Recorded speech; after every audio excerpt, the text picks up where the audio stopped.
Actor superstitions. The Halloween special. Actors are known for their superstitions, many of which have fascinating origins tied to theater history. On today's show, we're going to talk about some of those actor superstitions and exactly what is a talisman anyway. Coming up on this episode of Casting Actors Cast. This is Casting Actors Cast. Jeffrey Dreisbach brings you insights and inspiration. Make a difference in your acting and your acting career. Here's Jeffrey Dreisbach. Well, hello and welcome to today's episode of Casting Actors Cast. I'm casting partner Jeffrey Dreisbach with the McCorkle Group in New York. How are you? I hope you're having a good day. Hey, listen, this season is upon us, my favorite season, which is Halloween. I don't know why, but I just love this season. So I thought, you know what? It's maybe time we do a Halloween special. So if you're listening to this and it's the middle of July, just do some past memory experience work, and then you'll probably be just fine. But I would love to share some. I don't know. I think many of these are fun. Some of these you might not have heard of. So this is why we're kind of having some fun today. But first, let me just say thank you for tuning into Casting Actors Cast. Hey, there's a website, castingactorscast, all one word.com. Go there because you'll find a form that you can fill out that says dive into the talent pool, which you can then download some freebies. There's a book on doing voiceover work. There's a free video. There's all kinds of stuff there, plus past archived episodes of the podcast. So that's kind of fun. So I also want to kind of pitch my new book, which is doing really cool. It's called Jeff's Jots, the Actor's Career Playbook. There's a link there also on the website if you wanted to check that out. Kind of fun. All right, let's jump into it, shall we? Come on, let's deal with theatrical history first. And I think because we have several examples to go on, you might have some theories about some of these that I haven't heard of. So if you have heard of some, please, Casting Actors Cast, all one word, at gmail.com is the email address if you want to get a hold of me. Oh, finally, by the way, I've been receiving some videos, but I record my podcast in batches.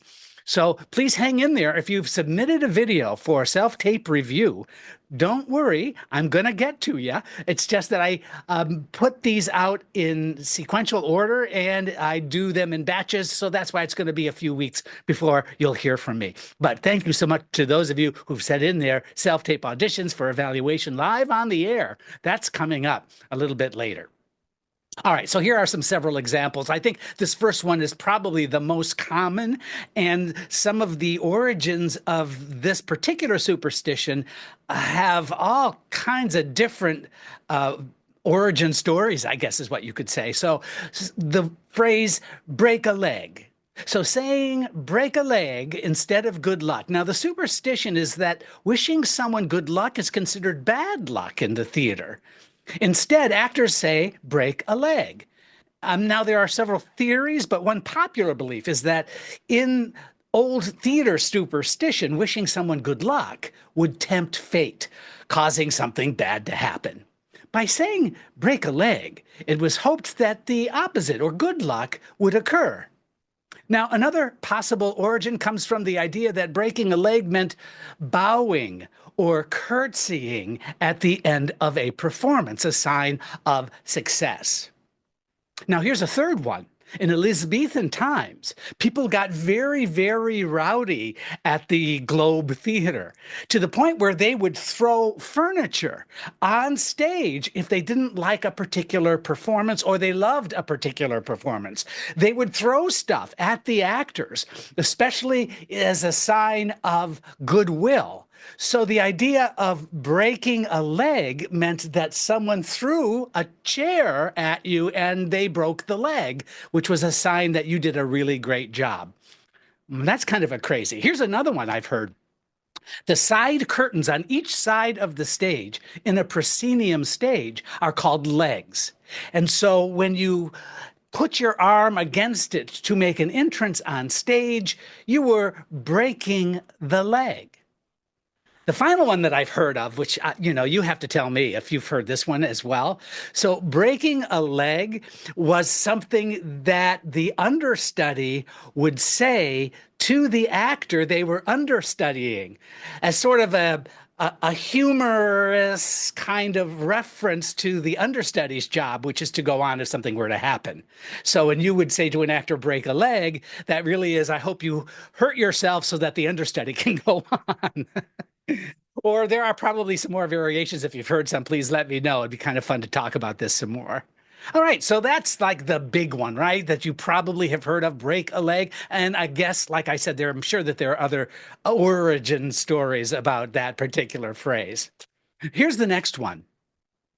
The Scottish play curse. Have you heard of that one? Well, you probably have. I would hope, I would think, because it is bad luck to say the name Macbeth inside a theater unless you're performing the play. Actors refer to it as the Scottish play instead.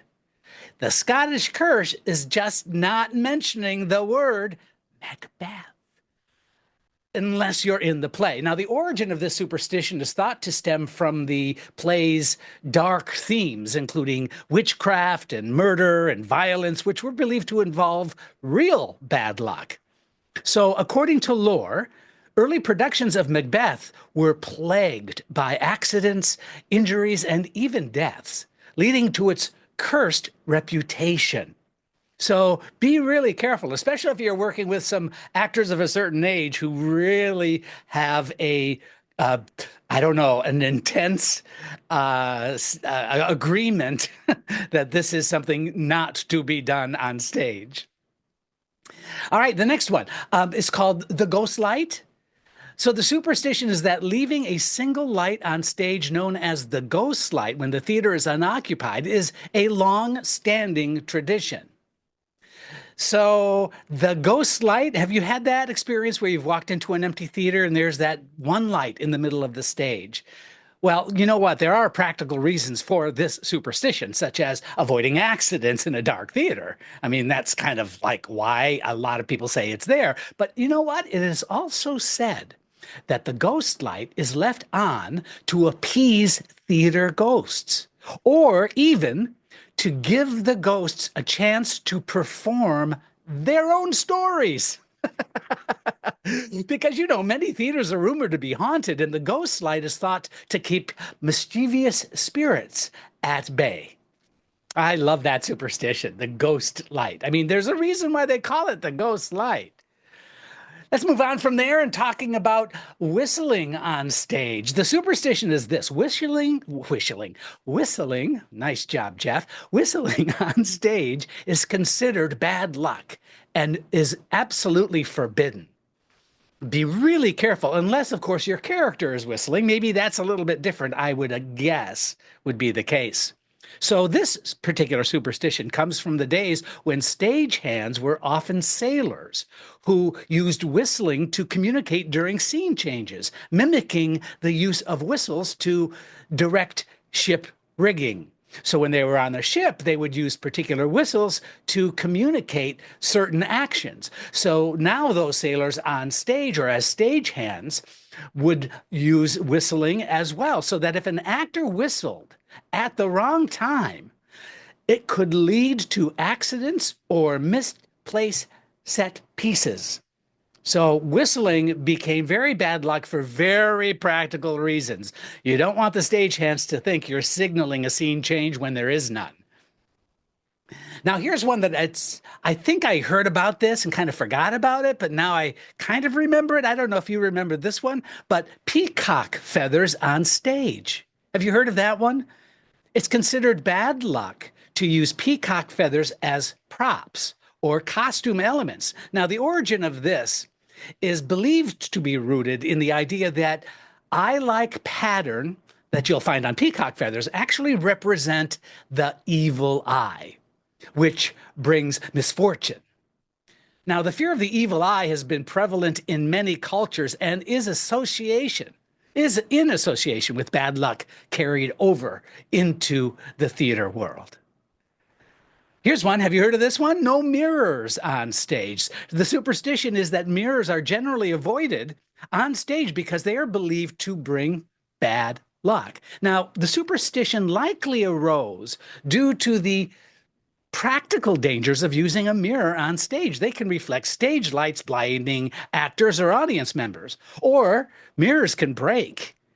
And that leads to the belief that broken mirrors cause 7 years of bad luck. I can understand that.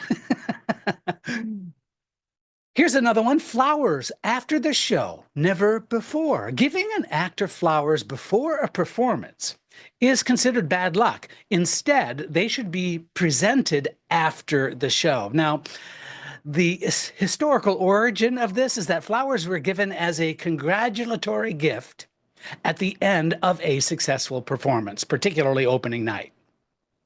Giving them beforehand might signal premature celebration and therefore invite bad luck. Here's another one. Stepping on the stage with the right foot first. Have you heard of that one? Now, this was new to me. But some actors believe that stepping onto the stage with their right foot first brings good luck. Now, this may stem from broader cultural superstitions where the right side of the body is considered auspicious. In some cultures, the right hand or foot is associated with positive energy, as opposed to the left foot, which was very, very unusual if you were a lefty. And many, many cultures believed that to be bad luck. So starting a performance on the right foot was thought to ensure success. So listen, these superstitions show how deeply intertwined theater traditions are with rituals meant to protect actors from misfortune and ensure a good performance. Now, I did receive a letter from Jonathan, and Jonathan wrote, please share information about actors using a talisman for luck. What's a talisman? We're going to have that answer and continue this episode, the Halloween special, right after this. Are you wishing for acting success? Are you ready with audition techniques for theater, film, and television? Are you ready with proven methods for growing your talent? Are you ready to boost your business? It would help if you had a playbook to guide you. Now, there's Jeff's Jots, the Actor's Career Playbook by Jeffrey Dreisbach. Jeff's Jots at Amazon.com, CastingActorsCast.com, available in paperback, hardcover, or ebook. Stop wishing and start doing with Jeff's Jots, the Actor's Career Playbook. Welcome back. The Halloween special. So actors often rely on a talisman or lucky charms to bring good fortune and ward off bad luck during performances. So a talisman happens to just simply be an object in which the actor imbues that object, good word, imbues that object with what it represents for them. Does that make sense? The use of such an object is common and as you know, acting can be unpredictable. These items might offer a sense of control or comfort for the actor. Here are some details about this practice. There are personal lucky objects. So what they are, many actors like to carry small personal items they consider lucky, such as coins or jewelry or a piece of fabric. I don't know, maybe you're too young. Do you remember rabbit's foot? That a rabbit's foot was meant to bring good luck? Well, that's simply a talisman.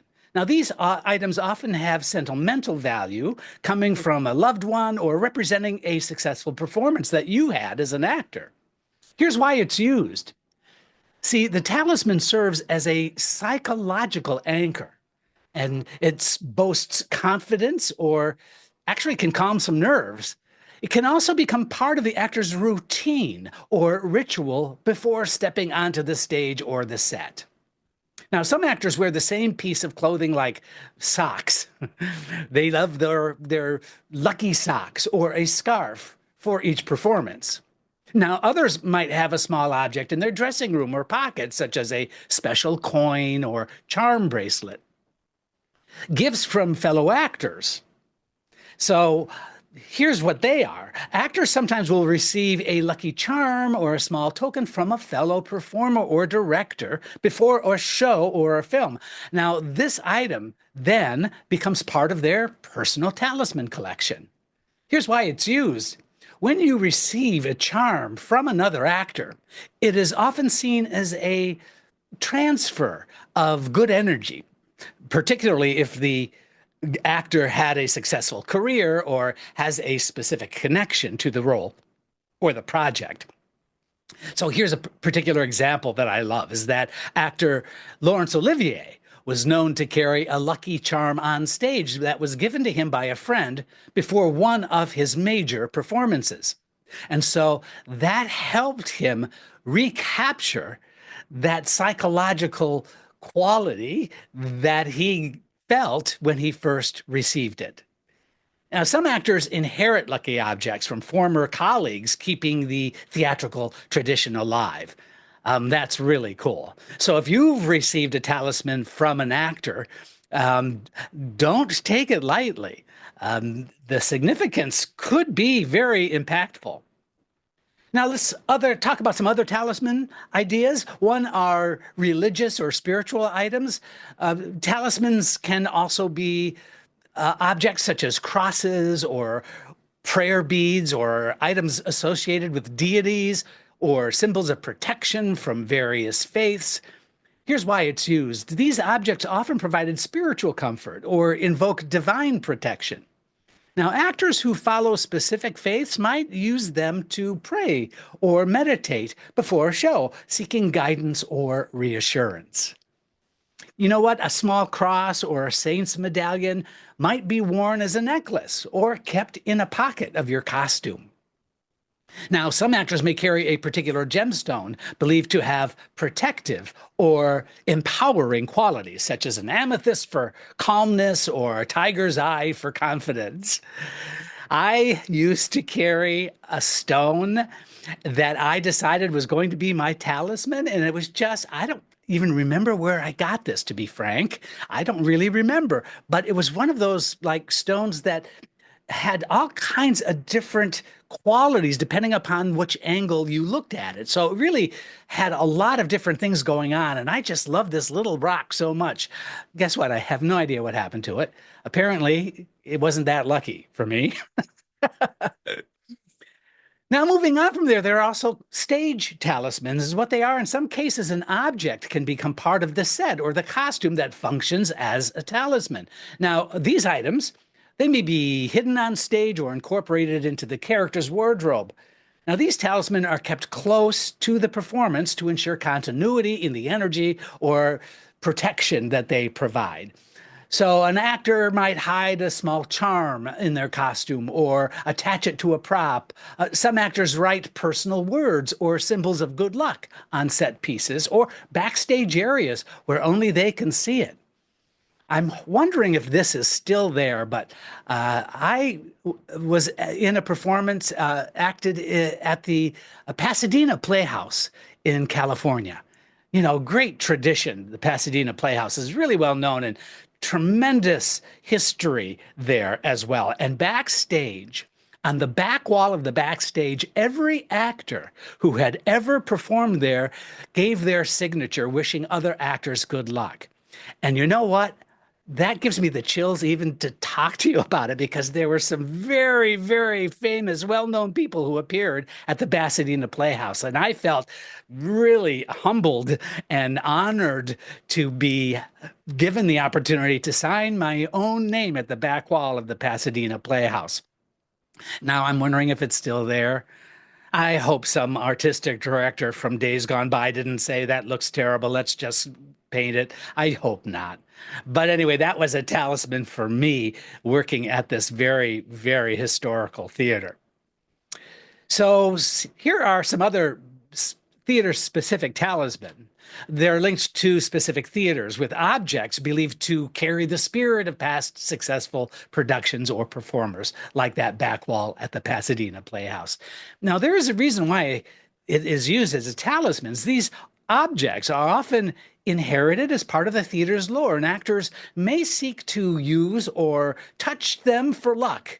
before going on stage. I know that's exactly what I did before any performance of that show. Now, a theater might have I don't know, a lucky statue, like the statue of Saint Genesis, the patron saint of actors. Sometimes there's that statue outside of a theater, which actors touch before the performance. A particular spot on stage or in the dressing room might be designed or designated, rather, as being lucky, and actors will make sure to interact with that space before a show. Actors' belief in these talisman is rooted in the idea of keeping the energy positive and their mindset focused. Whether they rely on personal or spiritual items, now these talisman really offer reassurance in the unpredictable world of theater and film, becoming an important part of their pre-performance routine. Do you have a talisman? Let me know. Send me an email, castingactorscast@gmail.com. I hope you enjoyed today's special episode, a Halloween episode it is. I am Jeffrey Dreisbach. It's really great that you stayed with me this whole time. Please like and share. Please let other people know about this podcast, as it really helps me stay motivated to keep doing the work. Thank you so very much. I'm Jeffrey Dreisbach. Like I said, this is Casting Actors Cast. Okay, that wasn't like so great.